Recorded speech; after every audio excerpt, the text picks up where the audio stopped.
여러분, 이건 단순한 우주과학 이야기가 절대 아닙니다. 오늘 우리가 살펴볼 이 분석 자료는요, 바로 지금 우리 눈앞에서 벌어지고 있는 엄청난 패러다임의 전환, 즉 우주 경제라는 새로운 인프라 시장이 어떻게 탄생하고 있는지를 다루고 있습니다. 아마 이번 해설이 끝날 때쯤이면 우주가 더 이상 막연한 미지의 영역이 아니라 아주 명확하게 현금 흐름이 창출되는 매력적인 투자처로 보이실 겁니다. 자, 그럼 바로 본론으로 들어가 볼까요? 다가오는 스페이스X의 상장은 정말 상징적인 사건입니다. 우주 산업이 그동안 막대한 세금을 쏟아붓던 정부 주도의 실험 단계에서 이제는 막대한 이익을 창출하는 디지털 인프라로 완전히 넘어갔다는 걸 알리는 역사적인 신호탄이거든요. 단순한 로켓 회사의 상장이 아니라 우주라는 공간 전체가 거대한 상업 시장으로 재정이 되는 바로 그 순간인 거죠. 오늘 살펴볼 핵심 내용들인데요. 우주 패러다임의 전환부터 비용 혁신, 뜨거운 미중 패권 경쟁, 그리고 여러분이 가장 궁금해하실 국내 수혜주와 실전 투자 체크리스트까지 핵심만 쫙 뽑아서 빠르게 짚어보겠습니다. 첫 번째로 우주 경제의 패러다임이 어떻게 바뀌고 있는지 볼까요? 실험실에서 인프라로 넘어가는 그 극적인 변화입니다. 본격적인 이야기에 앞서서 꼭 알아야 할 핵심 용어 두 가지만 아주 쉽게 정리하고 갈게요. 첫 번째, 페이로드입니다. 영어라 조금 낯설지만 그냥 우주로 보내는 택배 상자나 화물이라고 생각하시면 딱 맞습니다. 두 번째는 저궤도, 즉 LEO인데요. 수많은 통신 위성들이 떠있는 이 저궤도는요, 하늘에 떠있는 거대한 기지국 네트워크이자 전 세계를 연결하는 디지털 고속도로라고 보시면 됩니다. 여기서 정말 흥미로운 점은 바로 이 폭발적인 성장세입니다. 전년 대비 무려 58%나 급증하고 있는 페이로드 발사량을 보세요. 2025년이 되면 무려 4,510대의 화물이 우주로 올라갈 예정입니다. 과거엔 위성 하나 띄우는 게 온 나라가 들썩이는 국가적 행사였다면 이제는 마치 공장에서 가전제품 찍어내듯 위성이 쏟아져 올라가는 이른바 규모의 경제가 본격적으로 시작된 겁니다. 그럼 도대체 무엇이 이런 엄청난 성장을 가능하게 만들었을까요? 바로 두 번째 핵심, 파괴적 혁신의 원동력인 재사용 로켓과 비용 혁신입니다. 2조 달러. 상장을 앞둔 스페이스X의 예상 기업 가치입니다.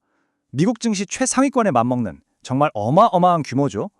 이 상장 이벤트는 글로벌 기관 투자자들의 막대한 자본이 우주 섹터로 폭포수처럼 쏟아지게 만드는 결정적인 방아쇠 역할을 할 겁니다.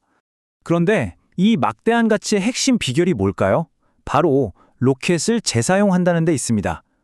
한번 상상해 보세요. 서울에서 뉴욕까지 비행기를 탔는데 그 비행기를 딱 한 번 쓰고 쓰레기장에 버린다면 비행기표가 얼마일까요? 아마 수백억 원을 하겠죠. 로켓 재사용 기술은 우주 산업을 고비용 저빈도의 특별한 실험에서 저비용 고빈도의 일상적인 택배 시장으로 완전히 탈바꿈시켰습니다.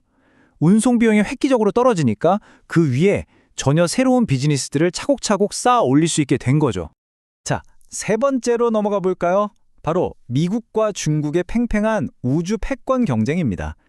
사실 이 경쟁이야말로 경제가 불황이든 아니든 이 산업에 영구적인 자본 투입을 보장해주는 아주 강력한 엔진입니다. 이 두 나라, 우주를 향한 접근 방식이 완전히 다릅니다.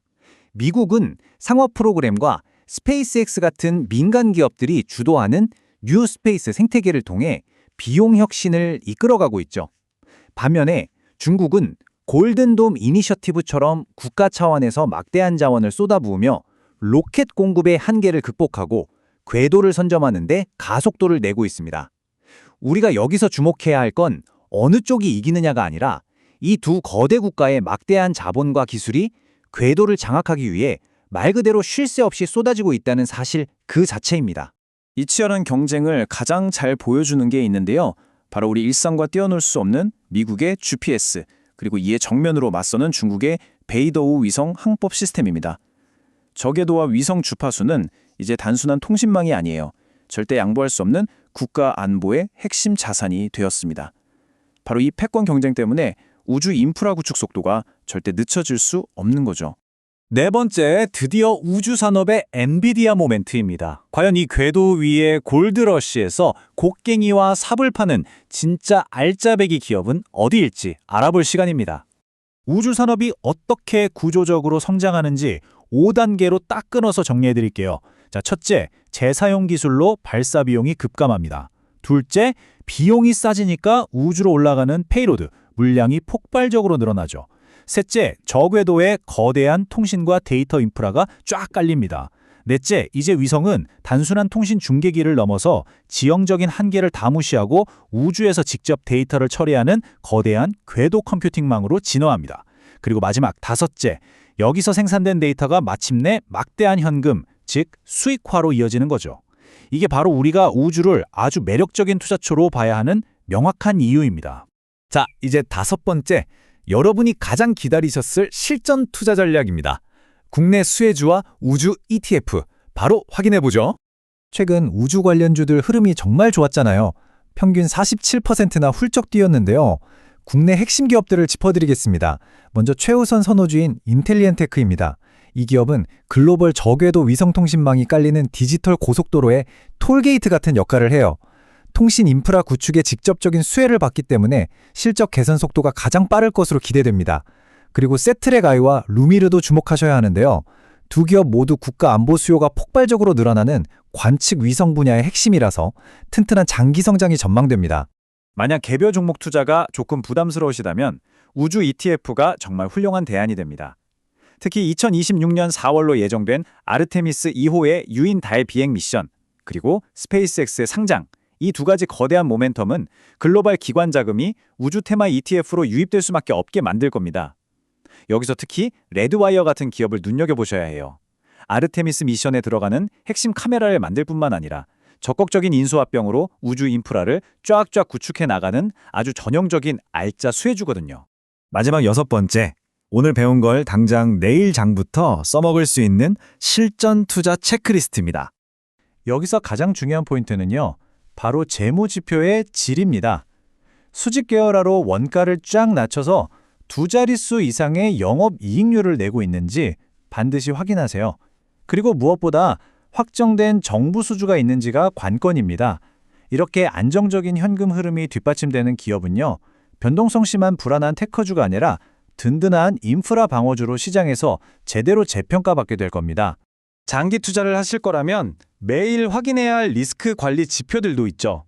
다가오는 스페이스X 상장 타임라인, 그리고 2026년에 집중돼 있는 여러 기업들의 10단 로켓 재사용 성공 여부, 이건 계속 모니터링 하셔야 합니다. 반대로 로켓 공급의 병목 현상이 생기거나 특정 국가가 우주 예산을 삭감한다는 뉴스가 나오면 이건 철저히 경계해야 할 아주 중요한 리스크 요인입니다.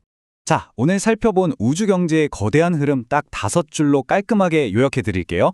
첫째, 스페이스X 상장이 모든 자본을 끌어모으는 강력한 촉매제다. 둘째, 저궤도 위성망은 이미 우주의 새로운 디지털 고속도로가 되었다. 셋째, 이 길을 열어준 건 발사 비용을 확 낮춘 재사용 로켓이라는 배달 트럭 덕분이다.